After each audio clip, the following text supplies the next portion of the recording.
Assalamualaikum warahmatullahi wabarakatuh.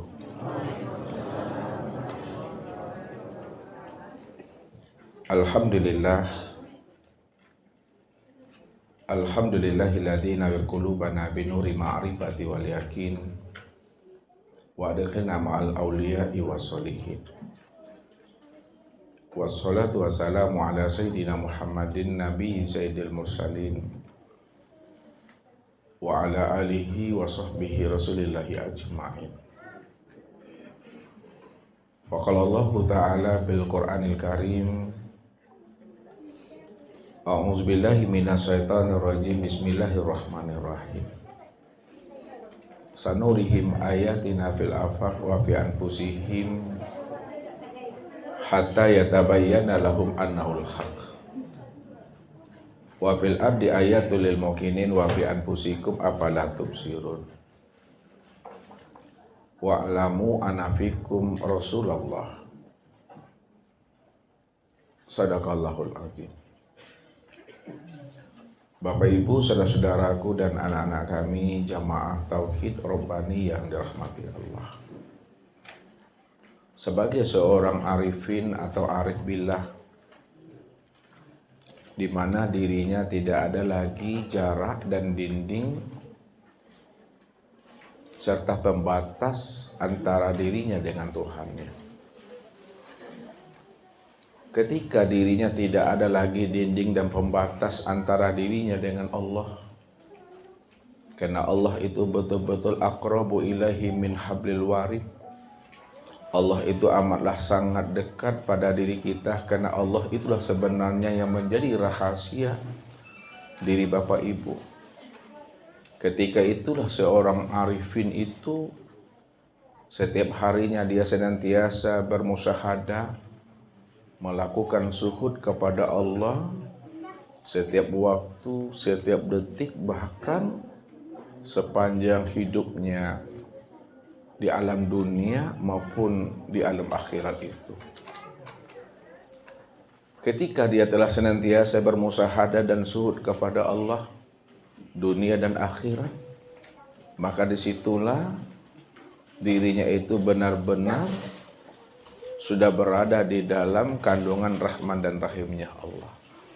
Ini yang selalu Ustadz katakan, gaib sudah bertemu gaib, wujud sudah bertemu wujud, zat sudah bertemu zat, sifat juga sudah bertemu sifat, asma dan af'al sudah bertemu asma dan af'al.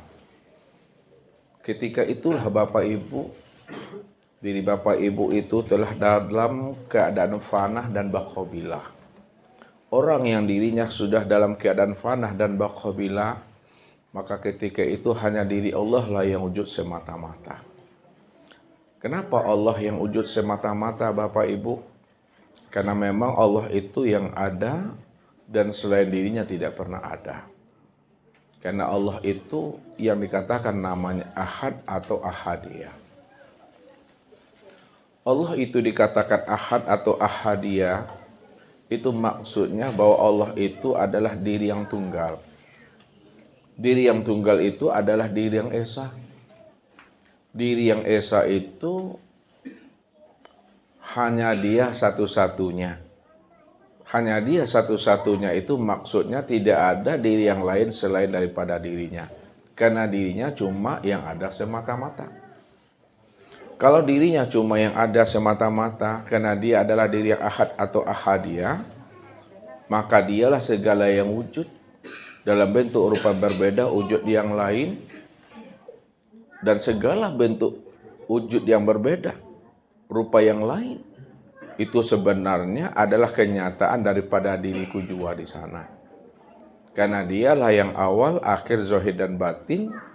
Dialah segala yang ada dan segala yang ada itulah nyatanya akan dirinya. Disitulah Allah itu menjelaskan tentang akan rahasia dirinya yang tunggal, yang ahad itu. Apa kata Allah? La ilaha illahu. Tidak ada ilah melainkan dia.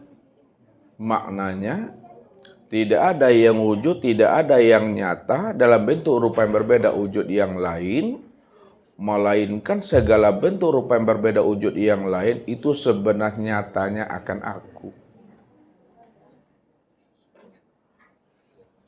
Kalaulah dia yang wujud dan yang nyata dalam bentuk rupa berbeda wujud yang lain, maka disitulah Allah mengatakan kullu syai'in halikun ila wajhahu.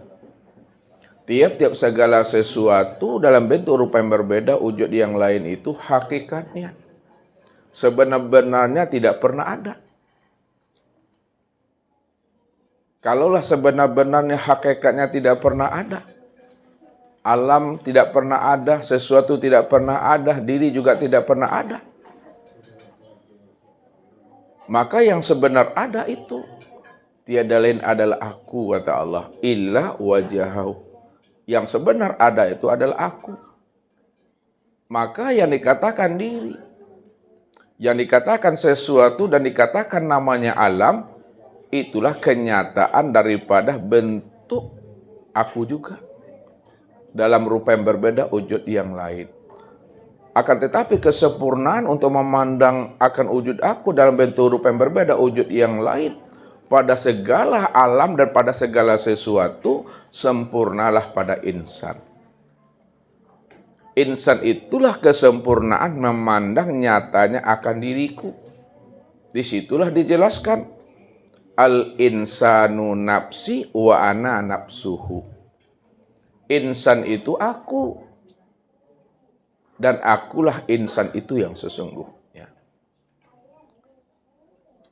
Kalaulah insan itu adalah aku, kata Allah, dan akulah sebenar-benarnya insan itu, maka ketika itulah sebenar-benarnya diri Bapak Ibu itu tidak pernah ada. Diri Bapak Ibu tidak pernah wujud. Kapan diri Bapak Ibu tidak pernah ada dan tidak pernah wujud? Sejak mula adanya. Kapan sejak mula adanya diri Bapak Ibu tidak pernah ada? Ya sejak Allah itu wujud. Sejak Allah itu nyata. Kapan Allah itu wujud dan nyata? Sejak dia ingin mengenal dan memahami siapa dirinya yang sebenarnya. Disitulah sebenarnya Allah itulah yang dikatakan diri yang tunggal itu. Diri yang ahad atau ahadiyah. Tidak ada diri yang lain selain daripada dirinya. Kalau tidak ada diri yang lain selain daripada dirinya, Bapak Ibu, maka jangan disandingkan, diserupakan Allah itu dengan sesuatu yang tidak pernah ada. Kalau ada sesuatu selain daripada Allah, dalam pandangan kita, sebenarnya sesuatu selain daripada aku, itu juga bentuk lain daripada aku itu. Makanya selalu Ustadz katakan kepada Bapak Ibu ini, kita ini sebenarnya hanyalah setetes dari sebuah lautan. Di mana letak pahamnya bahwa kita ini hanyalah setetes dari sebuah lautan, Bapak Ibu? Kalaulah ruangan ini adalah ibarat lautan, Bapak Ibu, lalu kita ambil namanya gelas ciduk atau gayung, Bapak Ibu. Nah, ya, gayung, ya, gelas, lalu kita sauk air laut itu, ya, diciduk, ya, diambil. Ketika kita ambil air laut tadi, ya, dalam sebuah gelas ini, lalu Ustadz munculkan sebuah pertanyaan untuk Bapak Ibu untuk menghantarkan paham.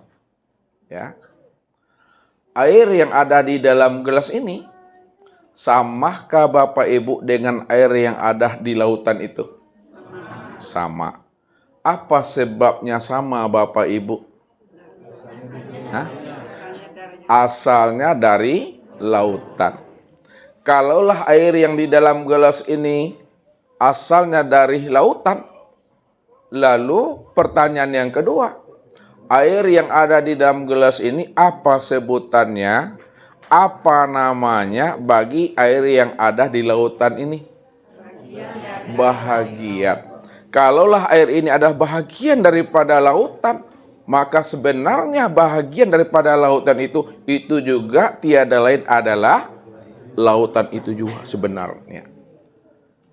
Kita sebenarnya Bapak Ibu adalah bahagian daripada diri Tuhan itu. Kalau lautan kan ada juga batasnya Bapak Ibu. Ada dan lautan itu tepiannya? Ada.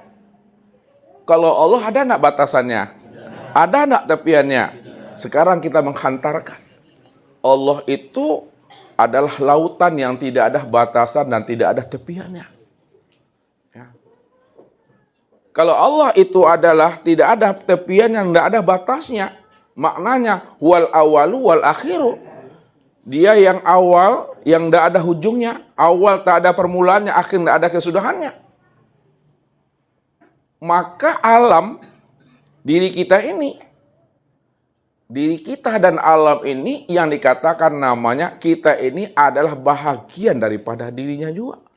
Wa ja'alu lahu min ibadi juz'an. Bahwa sesungguhnya dirimu itu adalah bahagian daripada diriku.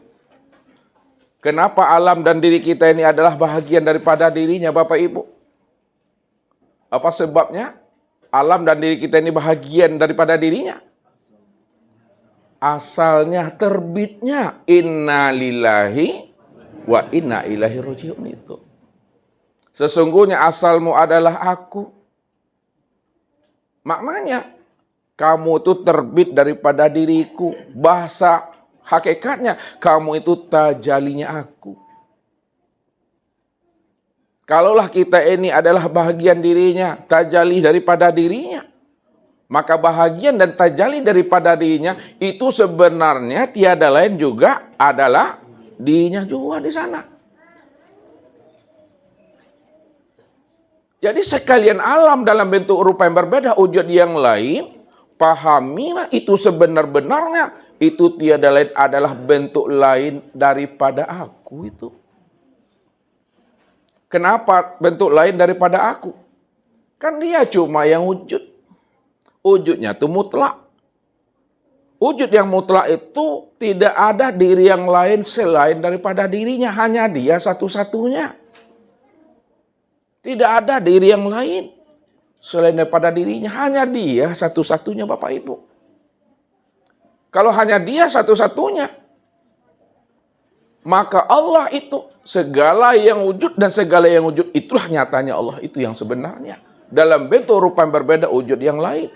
Namun kesempurnaan nyatanya wujud Allah pada sekalian alam, pada segala sesuatu. Dalam bentuk rupa yang berbeda wujud yang lain, sempurnalah sebutannya kepada insan. Insan itulah kesempurnaan untuk memandang nyatanya wujud Allah itu.